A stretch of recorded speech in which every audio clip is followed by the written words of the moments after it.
Okay, we will begin our regular meeting. I'm calling that to order. Any public comment? Okay. Action items. First one Approval on of the the agenda. What? Approval. Oh, To move to approve the agenda. Second. Okay. All right, there is a motion to approve and second the agenda. All those in favor? Aye. Aye. Opposed? Okay, motion passes. Now the action items. Number 1, consider acceptance of longevity credit and rate lock agreement with Special Districts Insurance Services through December 31st, 2021. Okay. I move, Oh, Tom. we do the, that's right, we changed our We order. talked Yep. first. didn't we? We're mixing it up on you. So, well, good evening, commissioners, and happy new year. So I want to express my welcome to this new year as well. Looking forward to 2020 here at Cedar Review. So your first item on the agenda is an exciting thing to talk about, but it requires board action in order to accept money. We have previously talked for a while, you heard Jeff Griffin come in and talk about our insurance and give you an update on that. And one of the exciting things is we've now qualified for the longevity credit that's provided to those of us that are insured through Special Districts Insurance Services. The credit over a 2-year period is $25,930. And to give you kind of a sense of scale, that's almost 6 3/4% of our annual insurance premium. So it's a nice dent in what we receive. The trick is though, in order to receive it, we have to agree to continue our insurance with SDIS for a 2-year period.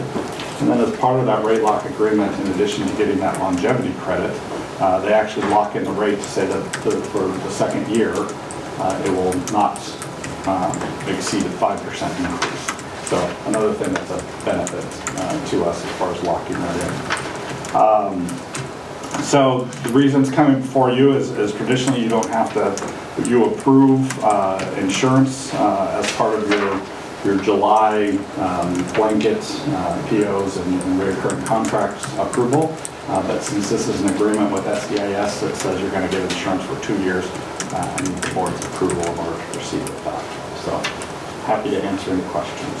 Where does the refund go? What do we do with that? Does it go in the general fund or? Where'd Carol go? So it helps, actually, I think I will double check with Carol, but we actually, I think, offset the cost of our insurance. But if not, it goes in the general fund. But that's one of the nice things of the special district is it doesn't go anyplace else. Okay. So it stays here with us. Okay, anyone else? Any questions, comments? Okay. I move the board accept the longevity credit and rate lock agreement with Special Districts Insurance Services through December 31st, 2021, and authorize the general manager to sign on behalf of the Clackamas River Water. Second motion. Karen? Commissioner Anger? Yes. Commissioner Donnell? Yes. Commissioner French? Yes. Commissioner Garrison? Yes. Commissioner Kalani? Yes. Motion passes unanimously. Okay. Item 2, easement approval. Consider approval of a new water line easement to be granted by CCX North LLC for an existing water line occupying a portion of that real property located at 15526 Southeast 135th Avenue, Clackamas, Oregon, map 2S2E11D TL 400. Joe. Good evening, Commissioners. I'm glad you liked all those numbers. Whatever. So this is a real estate issue that's really a piece of cleanup. The landowner at that parcel is in the process of redeveloping. It's a vacant lot right now. And during the topographic survey, they found that an existing water line crossed from right-of-way into their property and back out into right-of-way. I can't explain why it was built that way. But he notified us and prepared the description, legal description and map of the proposed easement, and we're trying to carry that through in order to provide proper encumbrance over the water line at his request, actually. And we're compliant. So that's what this is.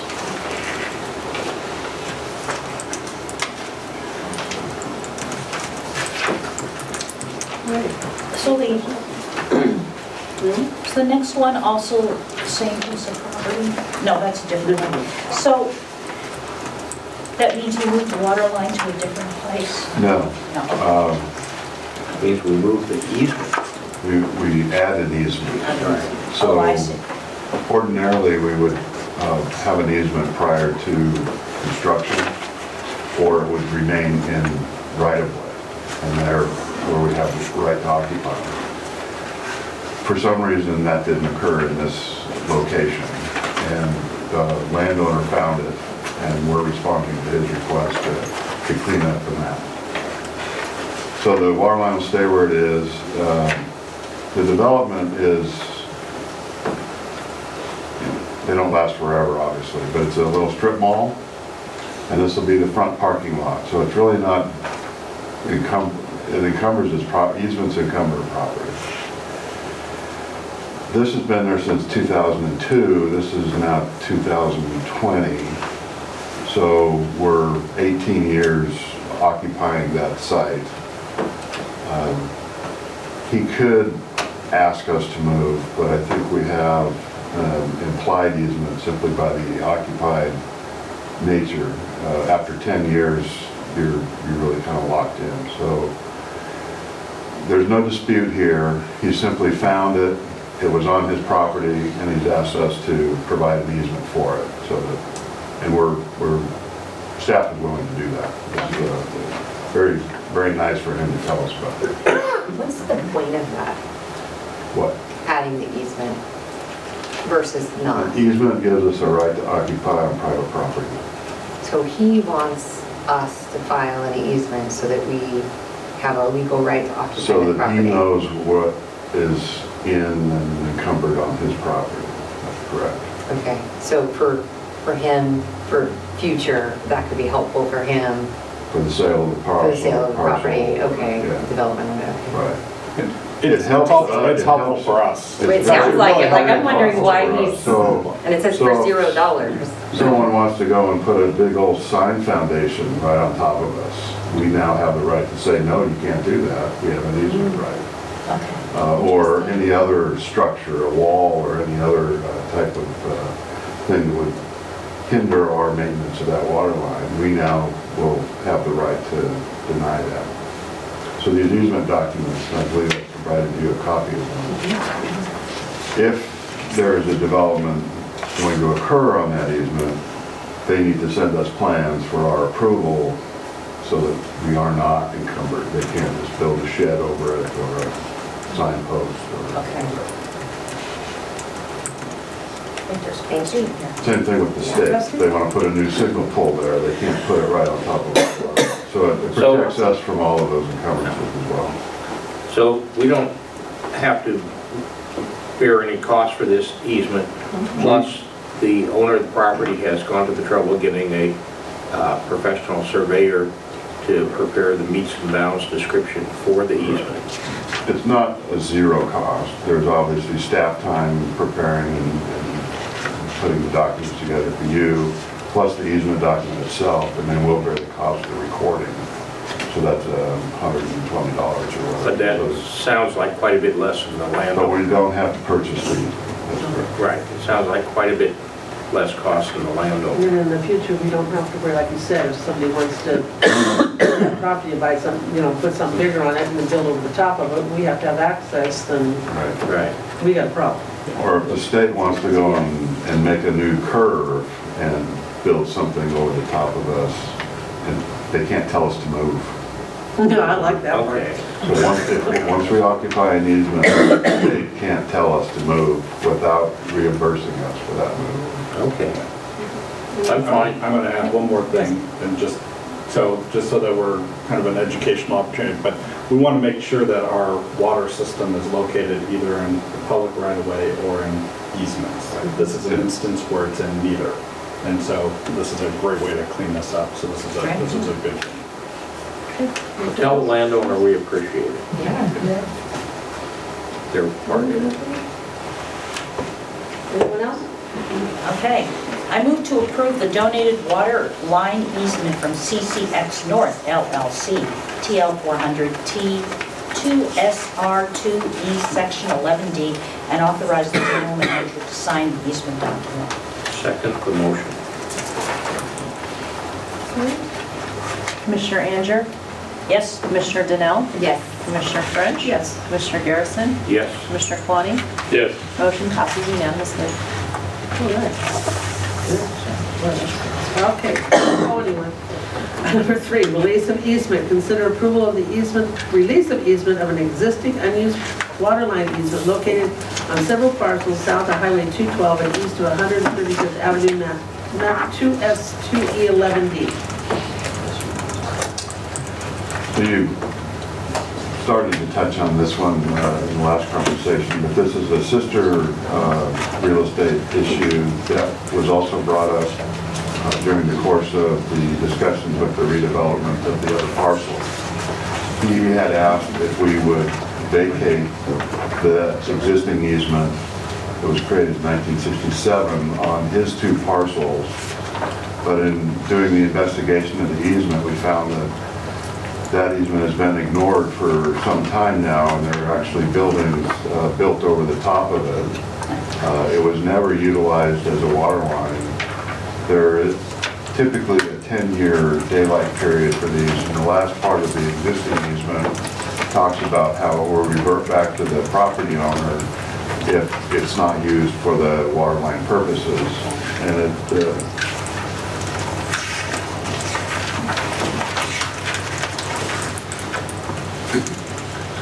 it said easement and right-of-way should ever cease to be used for said purposes, the interest therein granted shall automatically terminate and revert to the grantor, its successors or assigns, without necessity for exercising any right of re-entry by the grantor. And what's that saying is that if we don't use it, it goes away. With Bob's, some work by,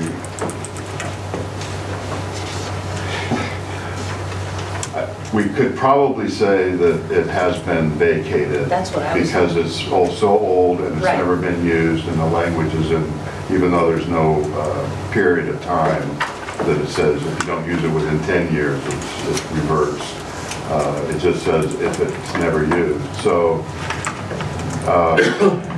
the landowner asked us to vacate it. When we looked at it, we said, well, there's a lot of other parcels that have been split off from the original large piece that the easement crossed, and we thought it would be cleaner to simply vacate all of it Okay. and eliminate it from the books.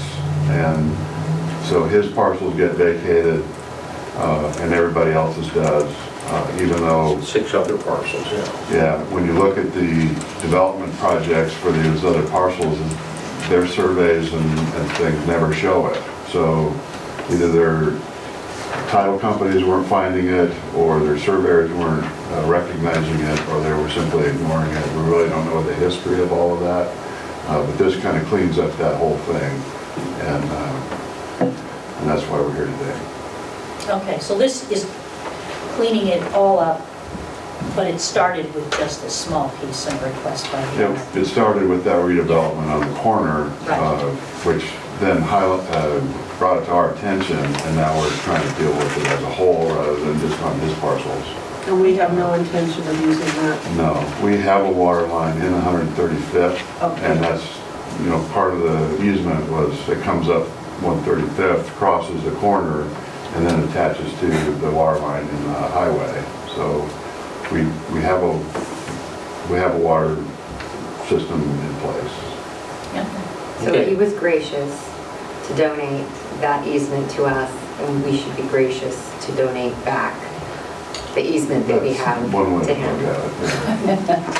Yeah, That's where you I started, Heather. do want to, this is not a, I hesitate to use this term, not a quid Pro or. Yeah, it looks like it's a Thank you. different. Because these are, the reason I brought you in two separate instances is yes, part of it impacts the same piece of property, but they are two separate decisions. And frankly, on the one, we're actually just trying to clean up both instances. So I don't want to infer that, gee, we're doing one because of the other.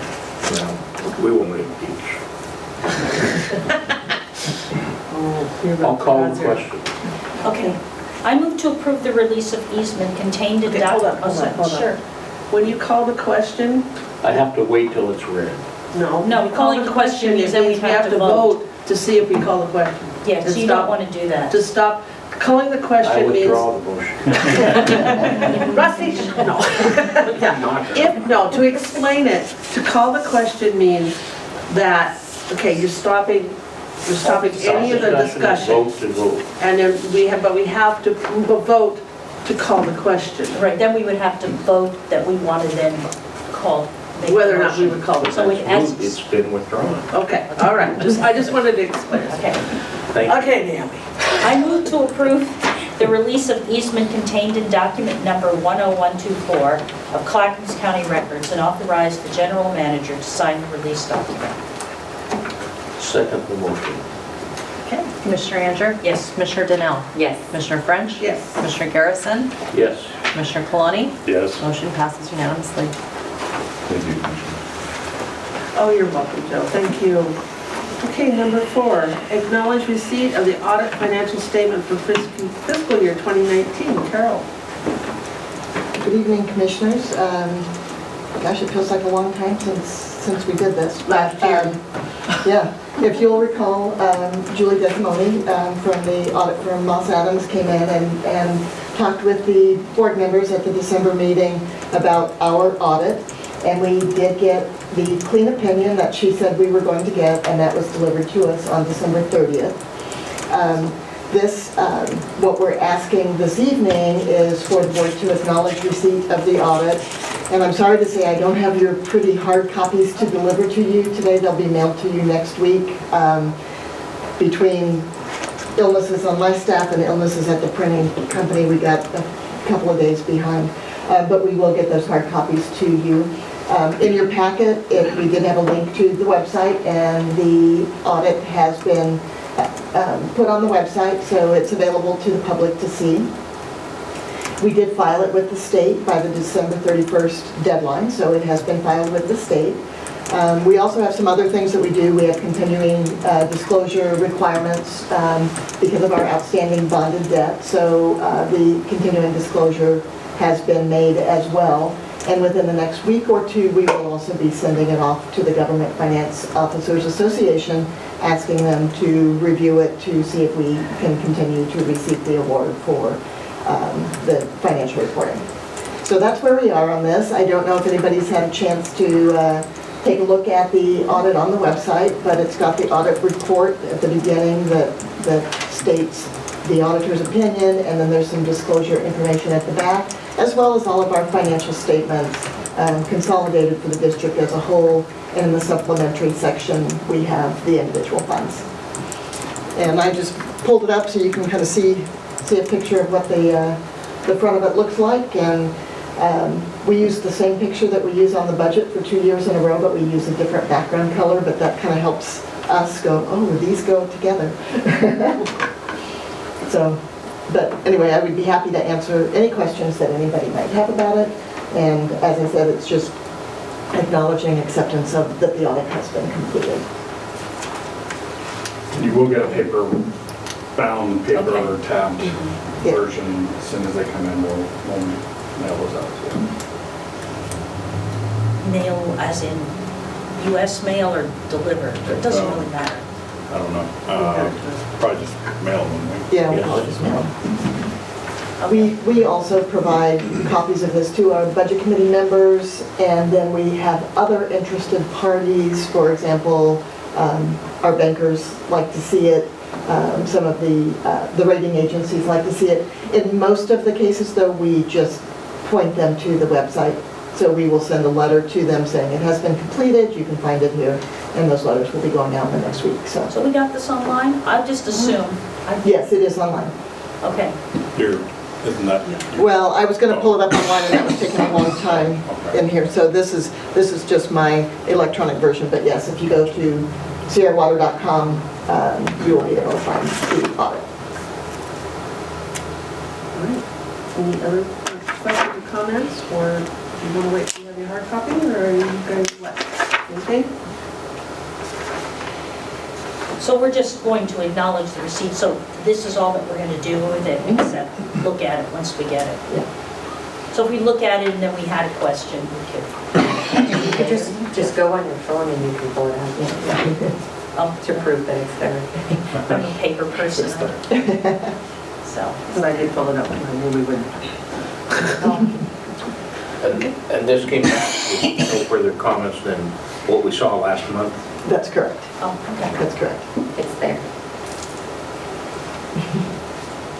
Okay, I move the board acknowledge receipt of the fiscal year 2019 comprehensive annual financial report ending June 30th, 2019.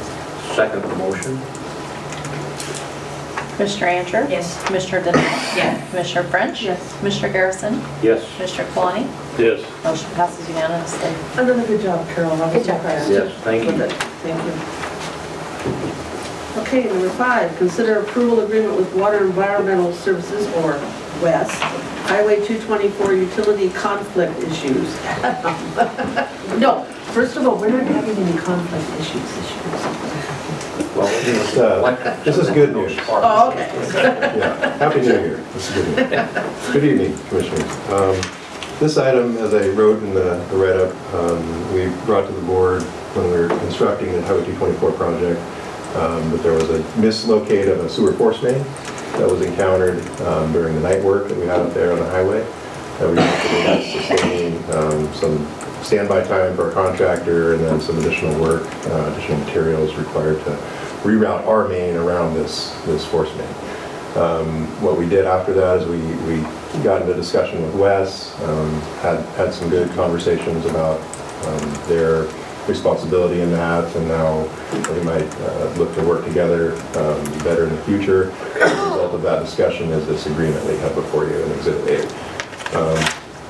3 kind of main elements in there that I wanted to point out to you. One is a financial contribution that Wes has agreed to provide to help cover the cost of the additional materials and standby time with the contractor as a result of the mislocated utility, as well as Wes making available any future information to us of utility located information. This is something they really practically already, not practically, but they already do. It just kind of gets it in more formal form in this agreement. That type of information comes to us and we input it in our GIS program and utilize it in our project designs. And then the third item is if Wes were to, the reason this third item is on there is because they suggested early in the discussion, in the negotiation, that they're considering purchasing a technology, a ground penetrating radar. So it's essentially a push behind, looks like a lawnmower basically, and they utilize those for utility locates. It penetrates through pavement or soil and locates different types of pipes underground. That's something they're not necessarily committed to purchase, but they've said if they do in the future, they're going to allow us the right to utilize that equipment as part of this agreement at no cost to us. So other than our staff time to utilize it. So overall, we're very pleased with Wes's cooperation on this. They're owning up, I suppose, to, I don't know if I should use that phrase, but they're willing to work with us on this. They're acknowledging that they made some errors and that, we're acknowledging that communication in the future in many respects will assist us with this as well as better information in this type of issue. So, any questions on the agreement itself, I'd be happy to take. So one thing I will add is this is an agreement, so they need to take it to their board. They're not taking it to their board yet, so you're taking action first. Okay. But they've left us with the impression that there shouldn't be any issues, so. Okay. I'm good. I move the board approve the agreement with Water Environment Services, which resolves the utility conflict issues encountered during the Highway 224 intertie project and authorize the general manager to sign the agreement. Second motion. Commissioner Anger? Yes. Commissioner Danell? Yes. Commissioner French? Yes. Commissioner Garrison? Yes. Commissioner Kalani? Yes. Motion passes unanimously. Okay, moving right along. Okay. Good job, Adam. Like to see the Thank you. partnership. A nice deal working there. Yeah. That's a big thing for us. Okay, number 6 is Resolution 02-2020. Consider approval of request for extraterritorial service 7939-8107 Southeast Luther Road. Every time I read that, to me it says extraterrestrial. I cannot get territorial in there any way I read it. It's far enough north. There we go. Oh, we wrote on. Yeah. This one I'm gonna pull up Exhibit B, and I provided you a map. Let's see if we can make it work here. We don't get these very often, I'll just start with that. But when we do, in our rules and regulations, we have the ability to grant extraterritorial service, so to a customer who's not within our district boundaries. This is one that there's been a service there historically. There's been service there for quite a long time. It comes off of a main on Luther Road, which is in our district, and served a part of the parcel that is in our district. The issue is that the parcel is bisected by the Multnomah and Clackamas County lines. So north of that line is Multnomah County, aka Portland Water. City of Portland Water serves that. South of that line is Clackamas County, and it's within our service area. So it's not a situation where we could annex them into our district, because the northern half of the parcel is not annexable, if that's a word.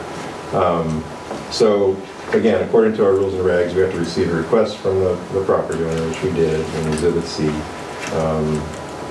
What's prompting this is that the developer or the owner wants to redevelop the property and build a self-storage facility on it.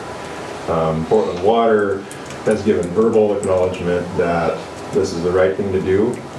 If it were to be served by Portland Water, it would have to come from a main to the north. And I don't know if I have it quite that far. Is it working? Off of Harney Street, which you can see on your copy. And they would have to bore under Johnson Creek to get to the new facility. So very cost prohibitive. It makes a lot more sense to just utilize our existing main off Luther Road, serve the property extraterritorially. Now, one of the conditions of that is, one, we need a resolution and the board's approval, but it also states that we're acknowledging that we can serve the property extraterritorially. We do have the right to, should there be like a drought condition or Curtailment. thank you, curtailment situation, they could potentially be one of the ones that we would not serve. We've assured them that that's really unlikely, although it's a possibility, but it's something that in this area, especially with the service, we can meet all the demands that they have for this facility. It's a fairly low demand type facility, and again, staff is comfortable with proceeding with granting this, or recommending that the board grant this. So any questions? So the pipeline is along Luther Road, but this whole big brown chunk is what's being redeveloped, so that water goes into it from our pipeline, right? That's right. It comes off of a service on Luther Road. Okay. Yeah, and the development is, the shaded parcel is just, that represents the entire parcel. The area they're developing is south of Johnson Creek. So it's the, Okay, oh, I see. I don't know if it's exactly where this building is today, but Okay. it's Kind this of over general there. area, right. I can see why that would be a better way. Okay. And who would pay for the second hydrant that had to be put in? Any improvements that are required as part of the development, the developer will pay for. There's a meter in place and you determine that it's sufficient for the use they're going to develop the property? Is that correct or no? We'll verify that. We've done some preliminary calculations. It's a 3/4 inch service right now, I believe. There's a good chance that it would require a slightly larger, like a 1 inch meter, if that's determined. We might think so because if it's a storage facility, they're going to have it sprinklered. Right. And 3/4 inch is pretty skinny for that. Yeah, it would also require a 6 or 8 inch fire service. Oh, So okay. That would serve that purpose. Well, that would take care of it, wouldn't it? The 3/4 or the 1 inches would be the domestic. Okay. only. All right, thank you.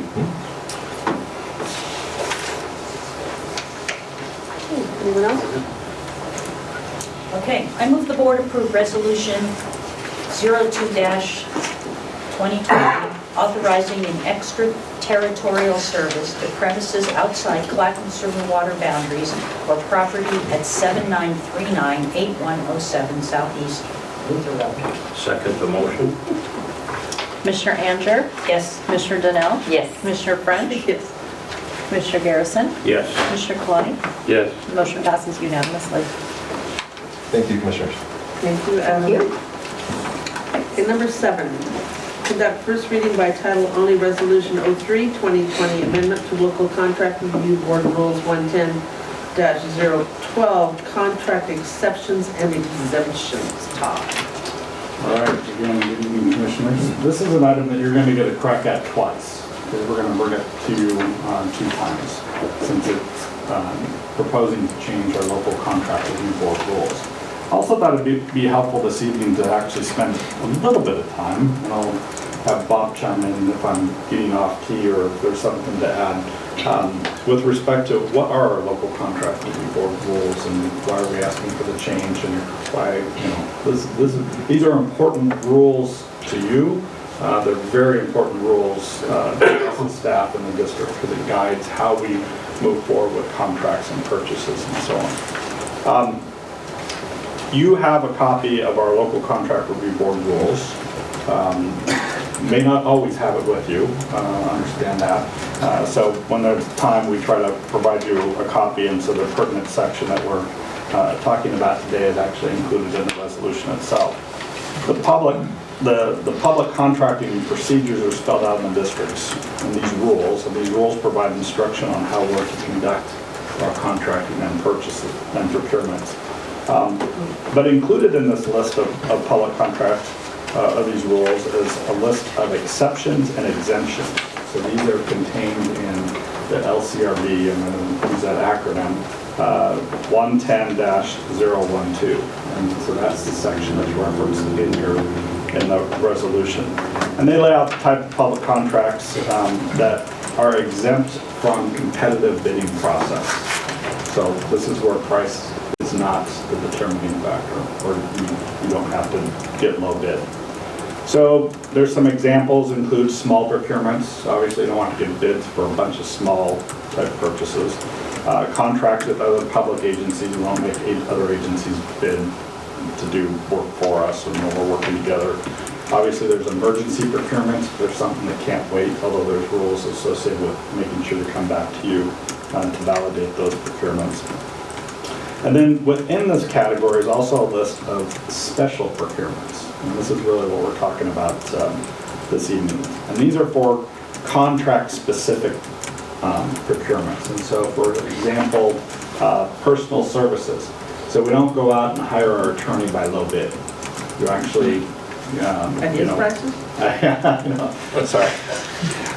Figured, why not, Same deal with auditors, same deal with engineers that are doing. So it's not a low bid, you don't pick the lowest bid. You look at qualifications and you get a select on that. Another area that we have used this provision is in laboratory services and equipment. So there's certain equipment that works with our equipment, or certain equipment to find, to work with, so that gives us an opportunity to go direct and select that equipment. There's also, another easy way to think of it is contracts that are for things that already have a regulated price. So you think of your electricity already as it's a regulated utility, your gas. So these are things that we don't go out for low bid on that sort of stuff. So what's included in Resolution 03-2020 would be to add an additional special procurement. And so this is actually procurement number 14. So you can see there's a number of them. And the purpose is to allow the contract, it's a little complicated, but I'll give you some examples that will hopefully clear it up. The purpose is to allow a contract to be entered into with a contractor who's engaged by a third party, stay with me here, to perform services on behalf of this third party at a location where CRW may need services as well. And so it's necessary or desirable for us to work with them. And there are conditions that we have to meet in order to do that. So it's not just willy-nilly. So we have some examples already that we've encountered where we have had to go through a more lengthy process that we would argue probably cost us more money as opposed to if we had a mechanism like this available to us. And so, for example, I put in the agenda item in that first paragraph an example dealing with school. So school districts, they have to make a number of improvements at a particular school. It's going to sound really familiar to the one you drive by with the Aldercrest issue, where they have to do a bunch of improvements. Part of those improvements require some water main work, and that they're doing on their private side. But in addition, we have an opportunity to either upgrade the meter or replace the meter or get a working meter associated with that. And a lot of this is tied into, they're doing work associated with stuff that we're asking them to do. The difficulty is some of that work we're responsible for. And so what would be the easiest thing in many instances, and we believe the more cost-effective measure, would be to enter into an agreement with the existing contractor to get a price from them to do that work. Currently, we go through a process, if it's a certain dollar amount especially, to make sure that we get, people to bid on that. We'll remember, and I keep picking on the Alder Creek School as an example, this was an instance where the contractor doing the work for the school was there, and then we tried to figure out how to get them to do the additional meter work, and then the result was in the end, we didn't get initial bids when we tried to put it out for bid, and then we had to come back a second time and rebid it and work on the schedule and stuff. Unfortunately, it created some delay. Also, in the end, we believe probably cost us a lot more money to do that. So we're asking for some flexibilities associated with that. Again, as far as the process, this comes in 2 readings. So tonight we're just reading by title only. You do have a chance to discuss, ask questions, those type of things. And in the meantime, we will then bring it back at the February meeting where we'll do the second reading and ask for your approval. Once that happens, then this is a mechanism that would be available to us. So I'll stop there. Any questions or, sorry, is there anything I need to add or? Not necessarily. I think the only thing that I would emphasize is that the only thing this does is allow CRW to enter into these contracts without competitive bidding. Right. It doesn't change the requirements that you place on those contracts. It doesn't change the delegation of authority as to who can, as between the board and the general manager, as to who must approve the contract. It's really focused on the question of competitive bidding, and that's it. Yeah, anything over my expenditure authority still would have to go to you.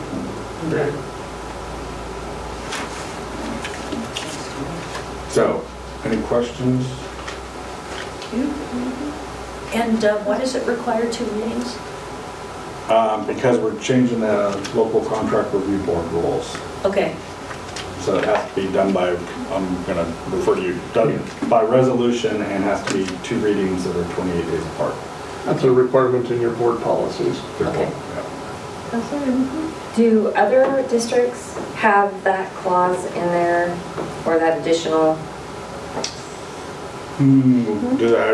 Chris is shaking his head. They do. I'm not familiar on top of my head, but Yeah, I think that's one of the ones we did recently, because we did ours a few months back, but we adjusted some things. It okay. seems like it makes sense. I'm trying to think, devil's advocate, what the downside would be. Let's say you're not here, there's a new director and she wants to do, I guess I can't see the negative impact it would have. If we still have to abide by all the same rules and regulations of the policy that we had before. Right. And I think the thing I'd add is, if you're thinking about it from that perspective and what sort of protections are in place going forward, one thing that's different about this description of a special procurement, different from the others, is this one does require the general manager in this case to make special findings about why it is to the benefit of CRW or to the public to go this way. It's not any situation where there happens to be somebody working in a location where there are CRW facilities. There has to be that second step to make sure that this is something that is really to the district's benefit. Okay. It's kind of a cost-saving measure, really, because like with Alder Creek, right? Alder Creek. Alder Creek, you know, they were working on it. We could do stuff there and it saves us money, because they're already making the mess. They got it dug up and all that. So I want to, and that's one thing we look at, but it can also be, it may not be a money saving, it may be a coordination and timing or impact to the public. Right. You know, so it could be one of those things where we're not opening up the road twice or impacting traffic multiple times or something like that. So tonight, upon the approval of your motion, what I will do is just read the title of the resolution. Okay, I move that CRW Board approve Todd Hyder, I should know how to pronounce his name, sorry. General Manager to conduct the first reading by title only of Resolution 03-20. Second motion. Commissioner Anger? Yes. Commissioner Donnell? Yes. Commissioner French? Yes. Commissioner Garrison? Yes. Commissioner Kalani? Yes. Motion passes unanimously. All right, so for the record, Clackamas River Water, Resolution 03-2020, a resolution amending local contract review board rules. And next reading will be in a month? Yep. February. All right. We're on the consent agenda. C1, gross payroll and accounts paid. C2 is cash position transfers. I move we accept the consent agenda. Second motion. All those in favor? Aye. Opposed? Motion passes unanimously. You help me up, Carol. Okay, number 8, management reports. All right, so in your folders, I'll start with folders and what we're in there. One is your monthly update. So I'll do my monthly reminder that on page 4, we keep updating the footnotes as it relates to the expenditures and revenues. And again, I keep wanting to stress on the personnel services, the impact of that early payment of the PERS transitional liability and the additional contribution to the PERS employer fund. So that's why those numbers are a little higher than normal. And then again, the footnotes have been updated. Also just kind of indicating the fact that our water sales revenue, as we reported earlier, was was down. I think we're closer to 10%. Now we're creeping back in where it's a little over 8%, and so the hope is that we'll get closer to that as we move forward. A second thing I want to bring to your attention as it relates to the monthly report is on page 9. So we broke up the capital improvements and the backbone into 2 pages. So we're still kind of experimenting. For me, it makes it easier to read because it's bigger. But it also helps because it looks at different funds as well. So I just want you to be aware of that, where page 9 is just the capital improvement, these non-backbone. I think the thing to note at this point is you may say, gosh, we're not spending much yet. In reality, obviously, with the new budget, a lot of planning goes into that. We're poised to things to kick off more this spring. We have one of our major projects at the Edgewood neighborhood water line. We'll kick off later on this spring. We have the Mather control valve, and then we also have the Orchid water line and meter. So you're gonna see those numbers bumping up this spring and summer. Shifting over to the backbone, we're getting closer to finishing up on the phase 1 projects, and so that's very exciting.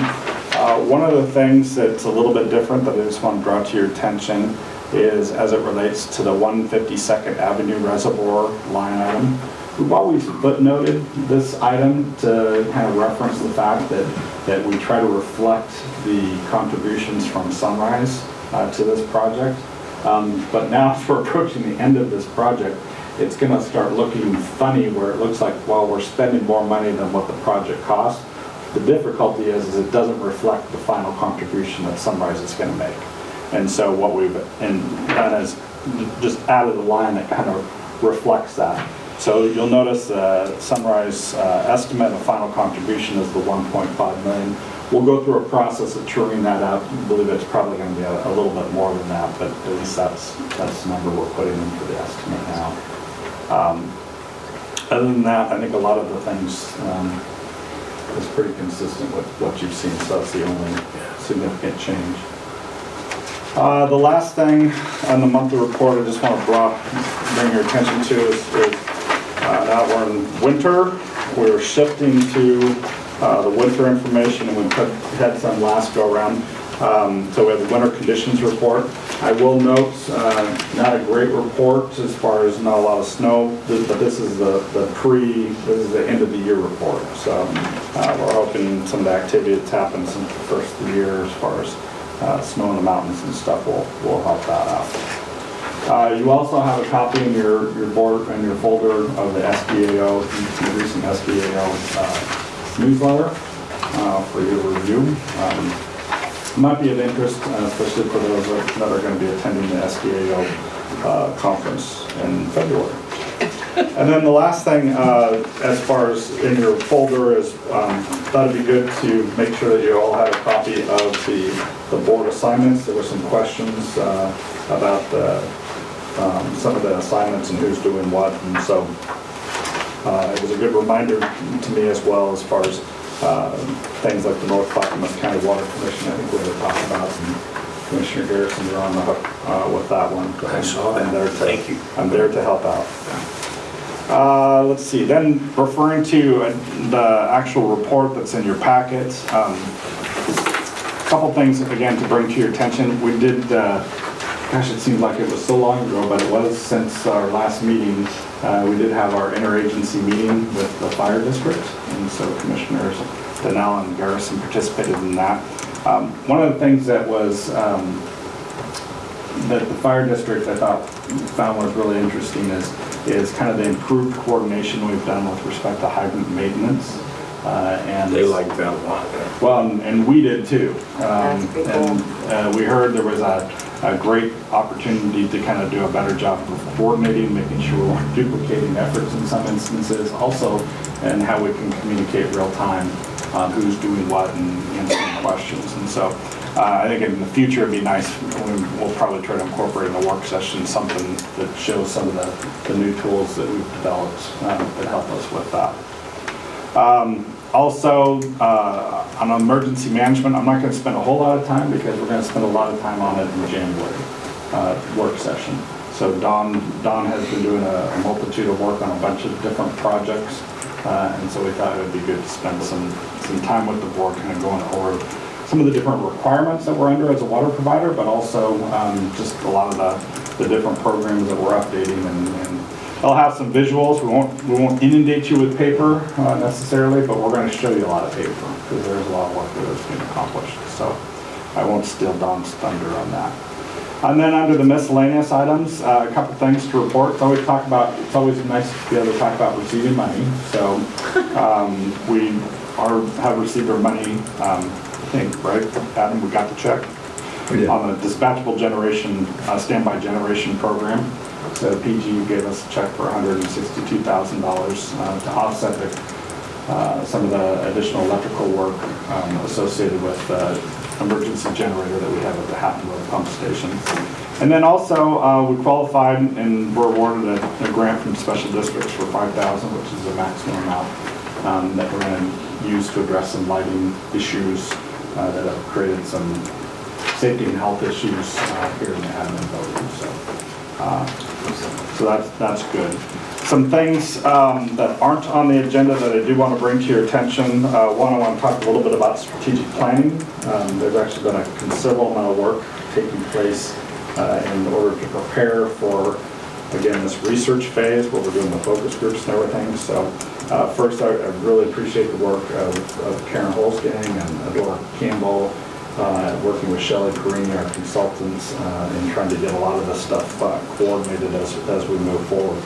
Our first event is coming up, where we have an all-staff workshop on January 16th. And so all the CRW staff has been invited to participate, and encouraging managers to talk to staff, or have been available to talk to staff to encourage them. And so Shelley Perini will be facilitating that effort. And so this will be great to get everybody's.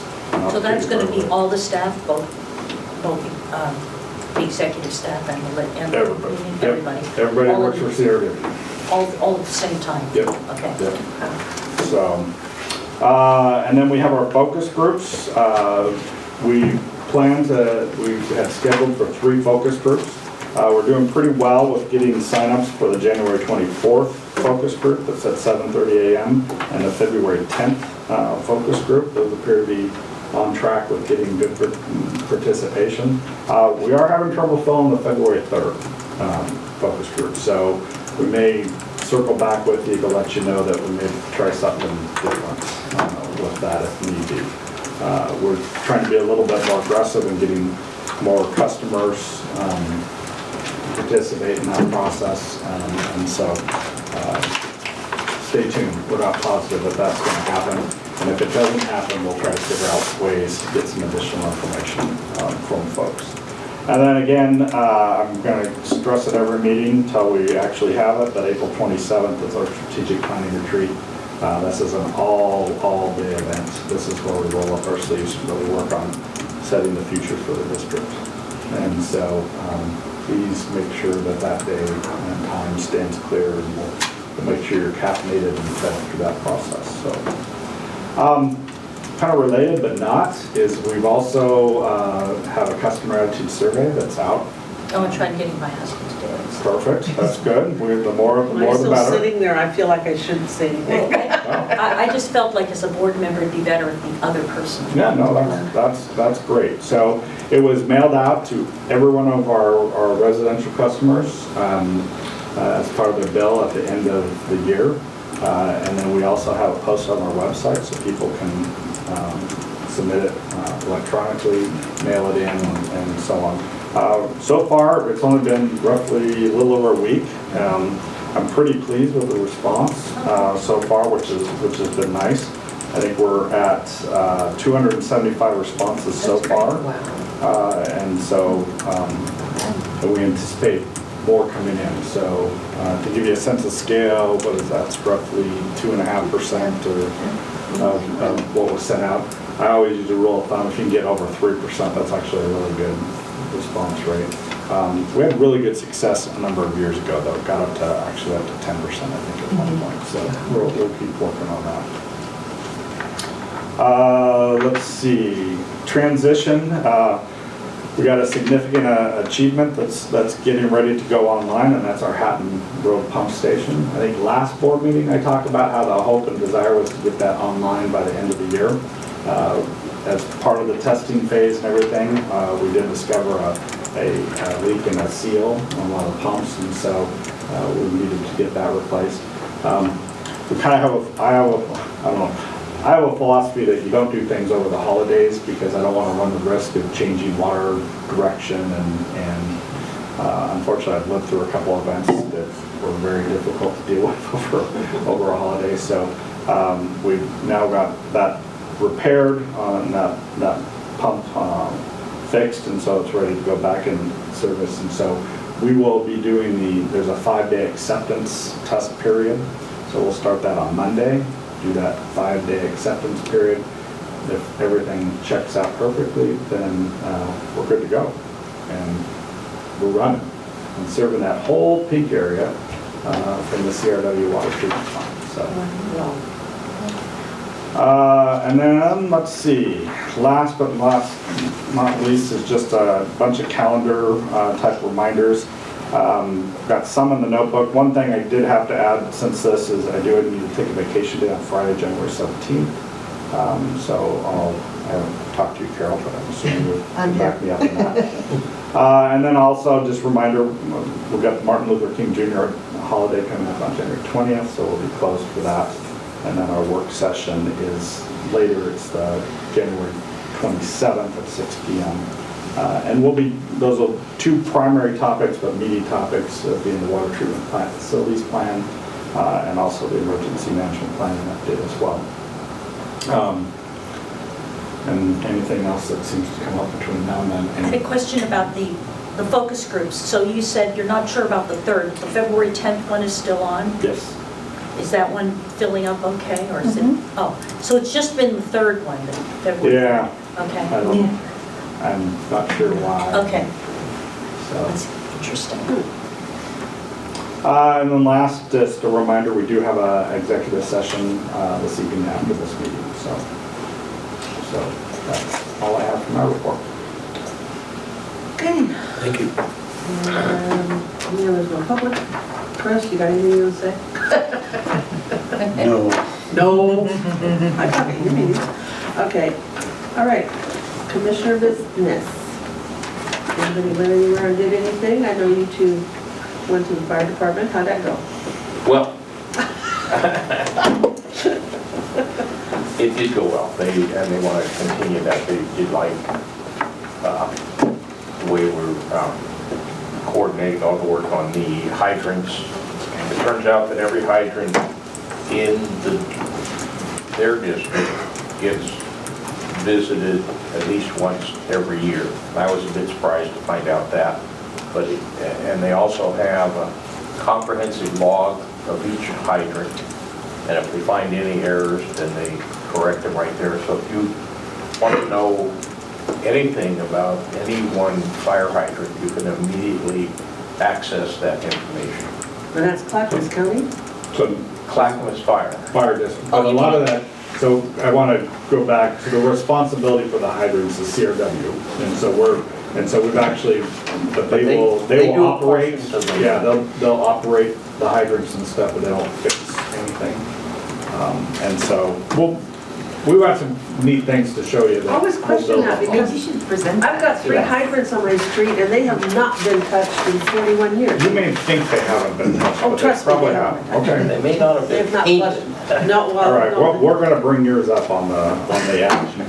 So if that means. I mean, I just like to know about it. I never see them out there. They're The not- public can, Trust me, I watch if for the public was concerned about a hydrant, they can go in and find out. No, this is a program that's tied into our Oh, okay. maintenance program. We can find So it, we- okay. Yeah, so we'll I think we'll have some neat things to kind of show and how we're using technology to help us coordinate a little bit better and track things. And actually, I've been really pleased with in fact, that's one of the things to note is in the monthly report, we do a report on how many hydrant maintenance activities have occurred. And so it's a chart like that. And so if you were to compare these numbers compared to a year or two ago, vastly different. So where we try to touch each hydrant every Where year. did you say the hydrants? Yeah, where is that? Oh, it is on page 7. Oh, hydrant maintenance. Hydrant maintenance activities every month. No one knows. So, Oh, I see, there it is. so yeah, we'll spend some, I think it would be. That'd be a great presentation. Yeah. And how did you like the meeting? I liked it. Yeah, I was super impressed by what we do for the hydrants and the program that we created to manage this process. And the fire station, they were really, or the fire district was really impressed by our efficiency. And it was years and years of, they would go out, we would go out, it would be double. And even painting, and aren't they painted? Yeah, we paint them. Yeah. How like long every- is it? Yeah, they practically baked us a cake. Yeah, it was a Figuratively wonderful speaking. meeting. Anytime you can spend time with firemen is good. Figuratively speaking. Awesome. Well, you, how about you? Well, I don't have anything else. Okay, Naomi? Not next month, I'll report on the Next. consortium. Oh, that's right. Okay, well, I do my monthly sunrise visit. And I'm not going to report on everything I talked about. They had quite a huge meeting. The discussions I found, one was their customer assistance programs that they're discussing.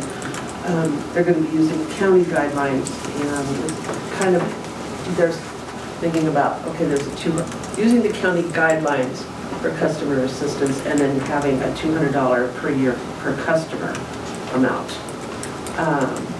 They still have a board vacancy, and they're taking applications till January 21st or until the position's filled, and they'll start the interviews in February. And they're still discussing the rate increases, but they kind of came up with the idea that they're going to have, March 18th, they're having a rate-only meeting, open to the public and see, what people think. And then on the 25th of March, they'll have a regular meeting where they discuss that. And they were awesome as usual. So, okay, anything else?